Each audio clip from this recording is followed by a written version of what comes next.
Many Faces, Human Robot Monster was released on August 2011 in the Masters of the Universe Classics line. And behold, Many Faces in his standard Masters of the Universe Classics package. And before going any further, a couple of words about Many Faces. First of all, this character has been around since 1980s. There was mini-comic appearance, or maybe appearances, I haven't read all of those. Then there was some standard size comic appearances.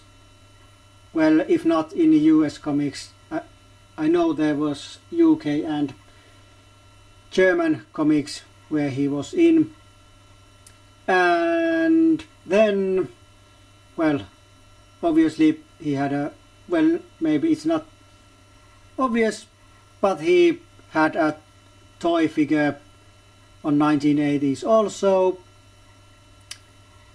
Though unlike this figure, it had bright orange skin. This doesn't have, like you can see, probably.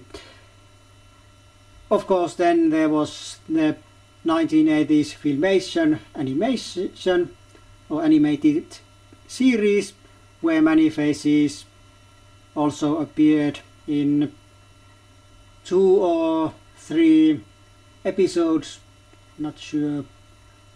I'd say 2, but it might have been 3. Many Faces is not my most favorite character, so I'm not that sure in how many episodes he was in. Then there was a little bit break, and then came early 2000s, and then Many Faces appeared in Mike Young Productions animated series and the comics that appeared at that same time, and of course now in the Masters of the Universe Classics line. And this character here, oh, and Many Faces had a toy figure in early 2000s also. But yeah, this toy version is modeled pretty much after the 1980s figure.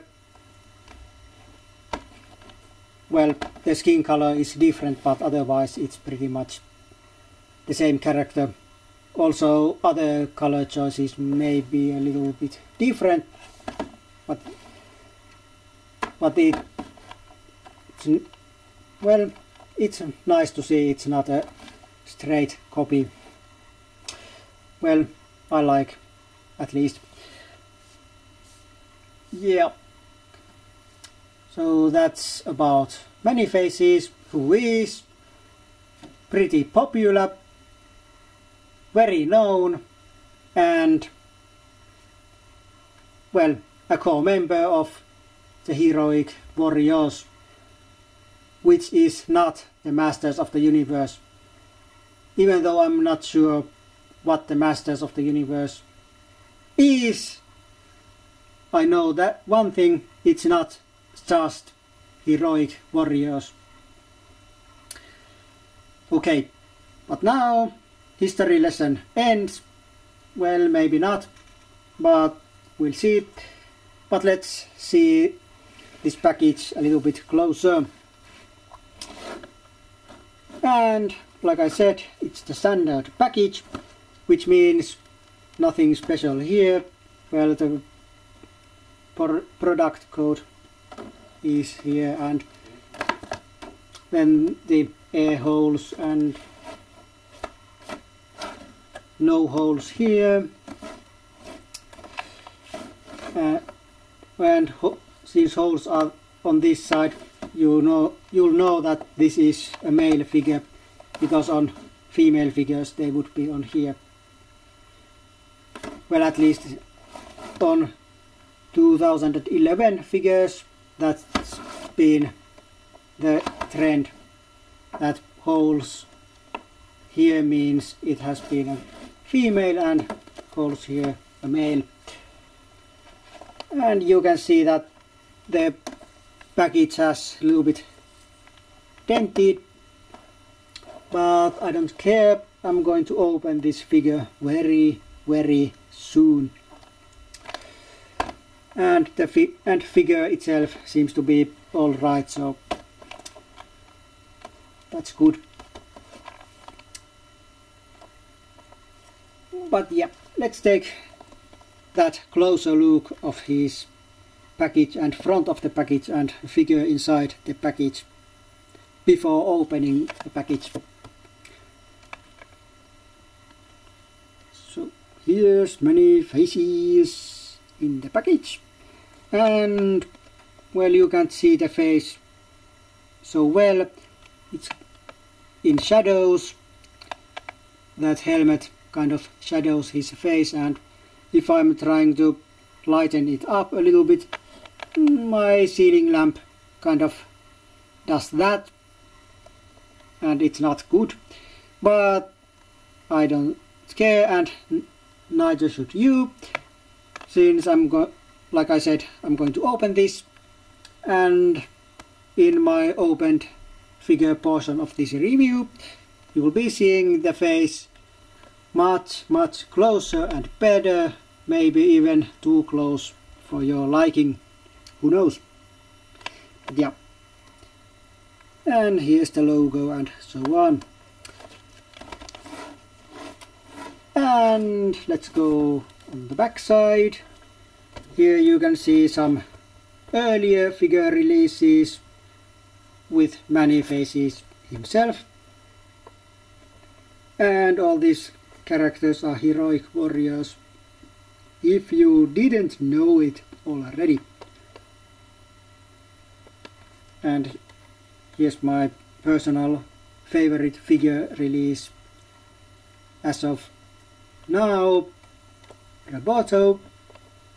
Obviously my favorite figure from the line may change, but it's been the last year it's been Roboto, but I think Fearless Foedark coming in January 2012 may change that, don't know yet, but I have a very strong suspicion of that. Okay, but back to Man-E-Faces and his package. Here you can see Man-E-Faces bio, and figure bios are something that some fans like, some fans don't so much, but most fans usually are still a little bit interested in them, at least to see what Mattel has came up. So that's the bio, and then there's the MattyCollector.com logo with the evil smiling mascot, and collect them all. Brainwashing attempt. Well, I hope it's not going to be just attempt. I hope you go to MattyCollector.com and buy all Masters of the Universe Classics figures you can find. Of course, most of the time there isn't any, and at the time of filming this there's only one figure available. It's Chief Carnivus reissue, but obviously when you're seeing this review that's probably not there anymore. But yeah, and then there's some legal sentences. Yeah. And that's the package. So let's go to opened figure review. Alright, welcome back, and here he is, many faces out of his box. Yeah, and like always, let's start with his articulation. The articulation is, well, basic, pretty much basic, but still let's go through it in case there may be some new viewers or some who have forgotten. I don't know, who knows, maybe there is. But there is wrist,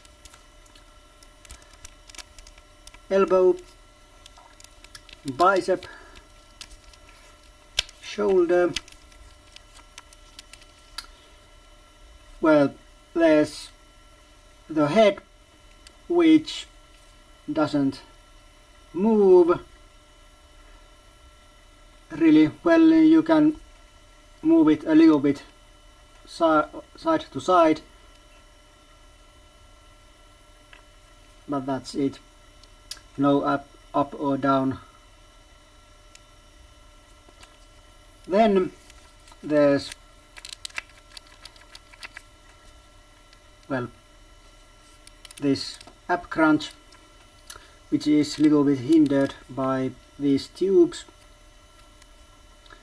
When you do it this way or forward,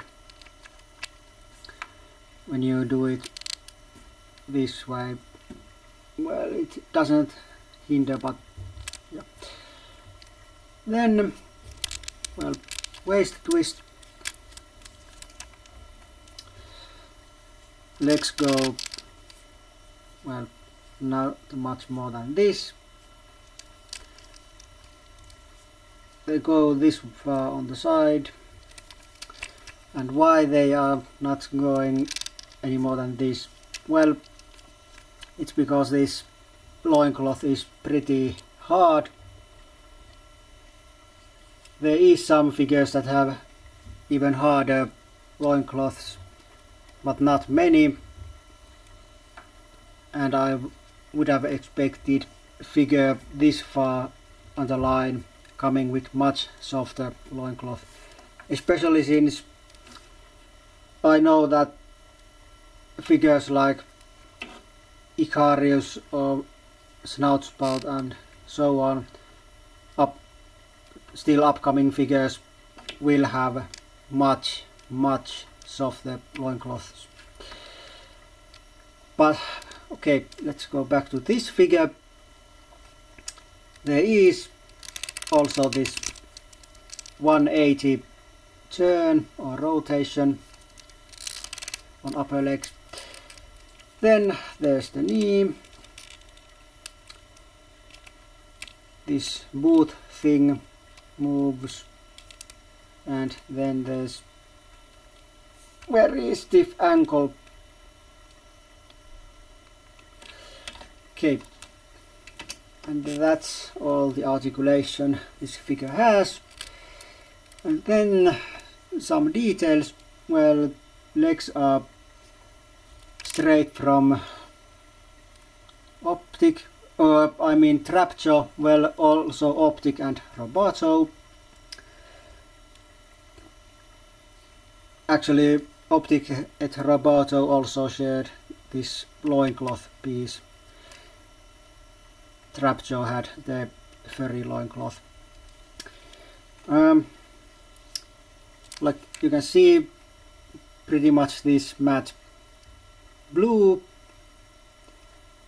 on the legs and some metallic blue highlights on these, whatever they are. And then there's purple things on the upper legs. And of course some skin is showing also. And the loincloth has the same color scheme. Well, pretty much all the figure has the same color scheme. Then upper torso has the most skin showing, because well, he's very bare-chested figure. And talking about the chest or skin color, I might have mentioned it on the opened steel in box figure review, I mean, or the steel in box portion of this review, but in case I missed it or didn't go any deep explanation, like you can see, this skin color is, well, it's kind of light. I don't mean light, it's kind of tanned, but well, if you compare it with He-Man, it's not anywhere near as tanned. But still, when I'm speaking that the color is light, I mean that the original toy on the 1980s and 2000s, early 2000s, had the bright orange skin on the figure.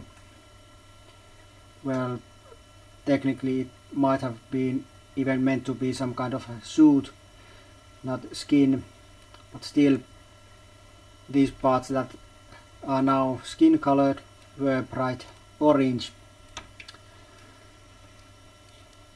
So why this isn't? Because this is otherwise pretty accurate translation from the 1980s toy. Well, there was on the card back art or cross-cell art, there was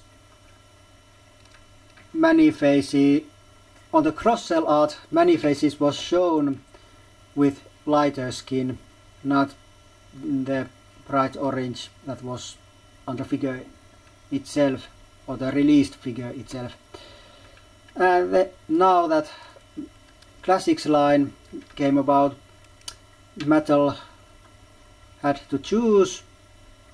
Well, actually they couldn't choose, because some people wanted the lighter cross-cell art skin, and others had or wanted the bright orange skin.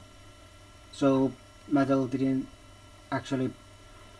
couldn't decide what to do, so they held a fan vote on their MagicCollector.com forums,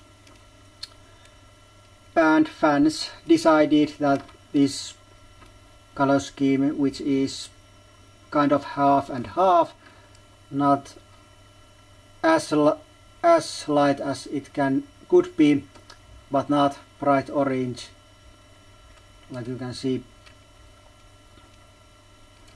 Actually, this skin color is kind of lighter than some even expected it to be,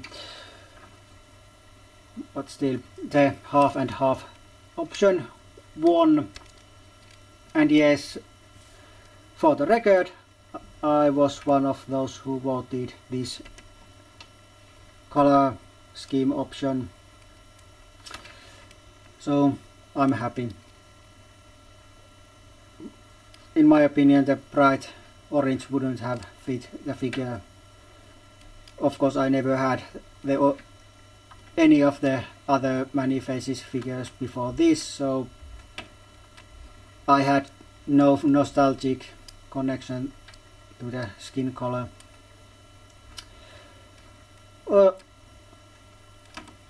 Yeah, but now let's go back to the figure.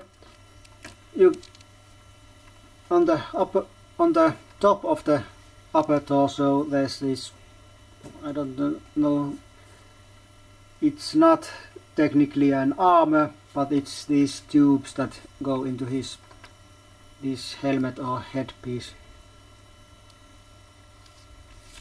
Also, it continues on the back. And this thing is not removable. Obviously, you could remove it if you really used the force, No, not that kind of force. I mean the brute force, like ripping it off and so on.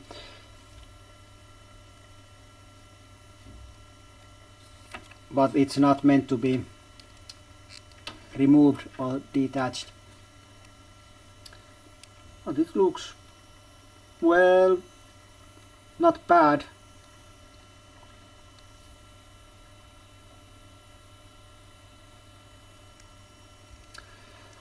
Color scheme is, well, the same as the previous, as what have been shown before. Then, well, arms are continuing the same color scheme, and lent some parts from Trapjaw and Optic, and I think even Roboto.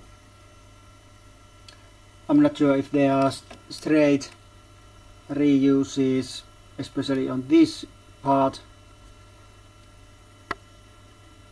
but I think at least some reuse there is.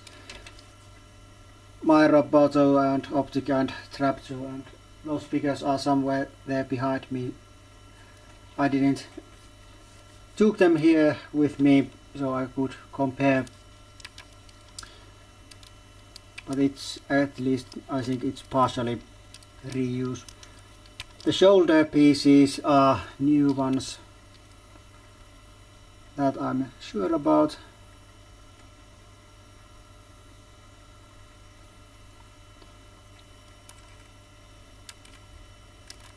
I'm not sure if this handpiece is new, it may be a reuse.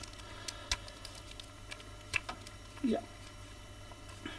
Then going even up, well, there's the head, face, helmet thing that is blue with purple knob, and of course the face is showing inside the helmet. And well, like you probably can guess, well, those who do not know, that many faces refers to, well, the thing that this figure or character has multiple faces, many faces. And yes, it has many faces, and you can change the face, like on original figure. Obviously, if this is the first time you see many faces in any form, obviously you wouldn't know, but this knob is not just a decoration, it's the dial, and you can rotate it and the face changes.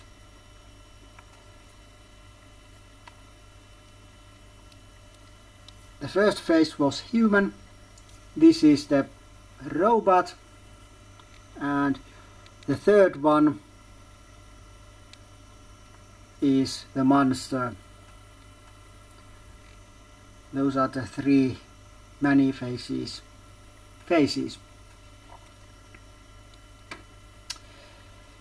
Okay, that's basically many faces, but there is accessories, so let's go to those. And the first accessory is this orange blaster.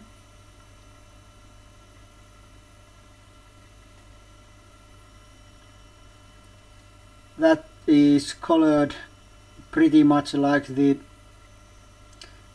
blaster that came with Webstore, though this is different shape and actually size also.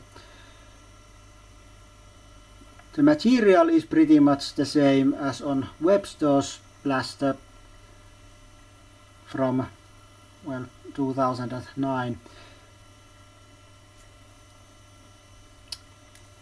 It's a little bit, well, it's kind of this kind of rubbery plastic. It was same on Webstore's weapon also. Let's put that on his hand. So here's many faces. Many faces, well, this figure does have one other accessory. Yes, this figure doesn't have many accessories, but there is a second one, and this second one was kind of secret accessory that Mattel kept as a secret and didn't reveal until the first person got the figure and reported it, what the accessory was, to all internet. And the accessory Mattel kept hidden was, yes, I'm going to show it, of course, but if for some reason you don't want to know what the accessory is, well, I don't know why you wouldn't want to, but if you don't, now is the time to shut your eyes and ears, because on count to 3 I'm going to reveal the secret accessory. 1, 2, 3, and here it comes. The secret accessory for many faces was the extra head with 3 extra faces. And like you can see, there was extra face for Orko, another one for He-Man, well, He-Man face, and the third one, which is my personal favorite, Skeletor. And I really would hope this camera would work better. You can see there's even red things in the eye sockets. Yeah, and I pretty much think that this is the reason why many faces don't have many accessories, because if it's true what they say, that heads are very costly to sculpt and tool and produce, I'm pretty much sure that this wasn't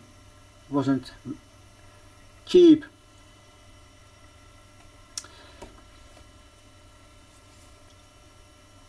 So I think that was the reason. Of course, weapons meant to be with many faces were released with the weapon stand, weapons rack. There was many weapons that was meant for many faces.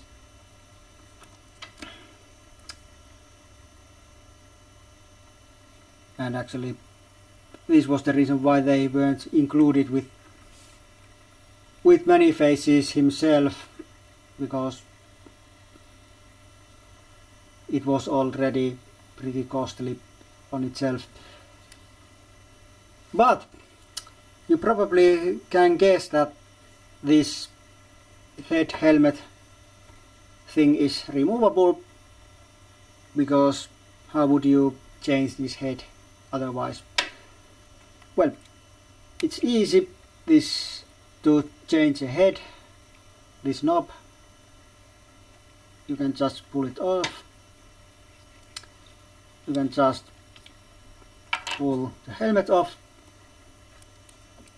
and pull the head off.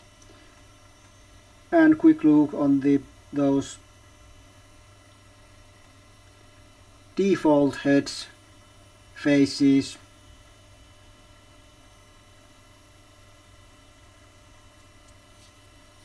And okay, and this head goes like this, and this, and this. And now you have many faces with Skeletor face. Yeah.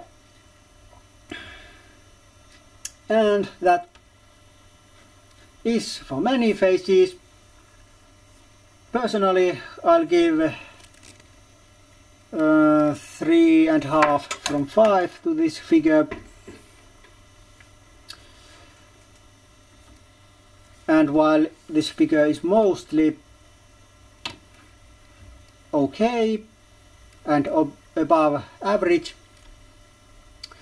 there is a couple of things I'll have to mention and say not so positive things about. Well, the first thing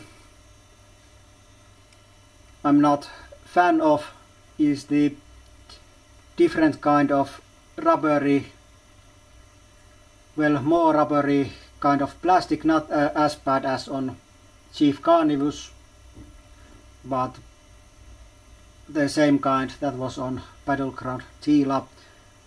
And I'm not that big fan of that more rubbery like plastic. On male figure it's not that bad because the limbs are much, well, they are bigger and wider and thicker. Well, I mentioned it twice. But still, on female figures like Battleground Teela, the limbs are so thick, well, not thick, but so small that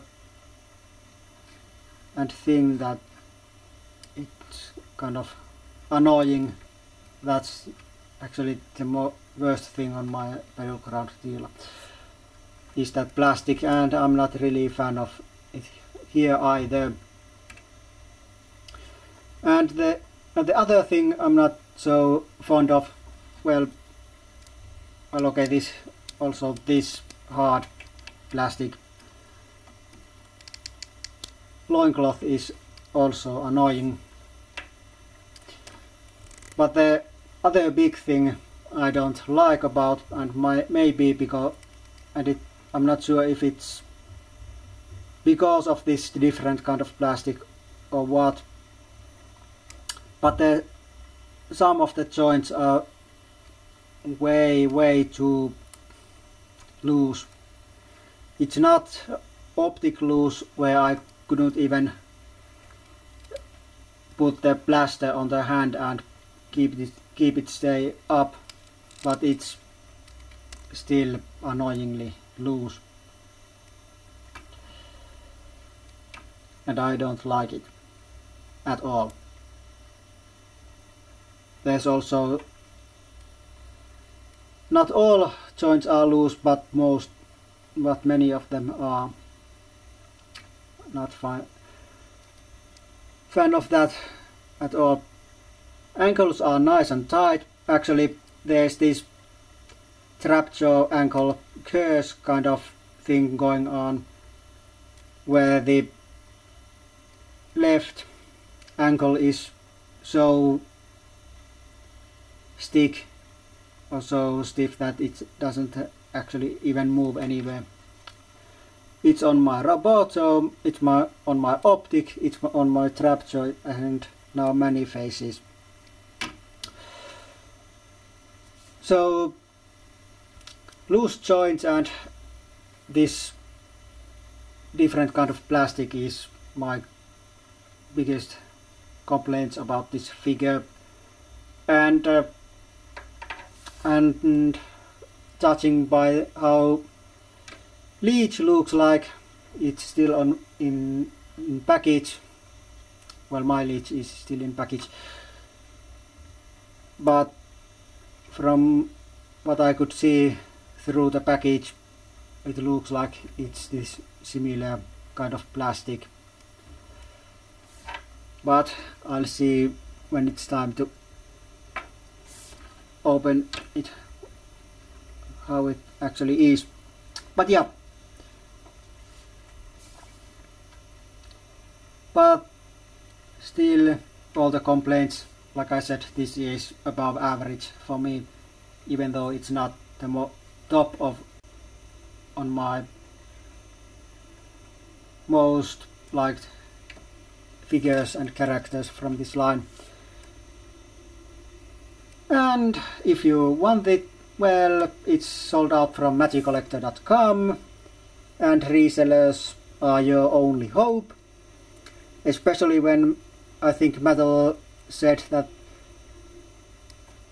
starting from Queen Marlena and Man-E-Faces and every figure beyond that won't be having any reissues. So yeah,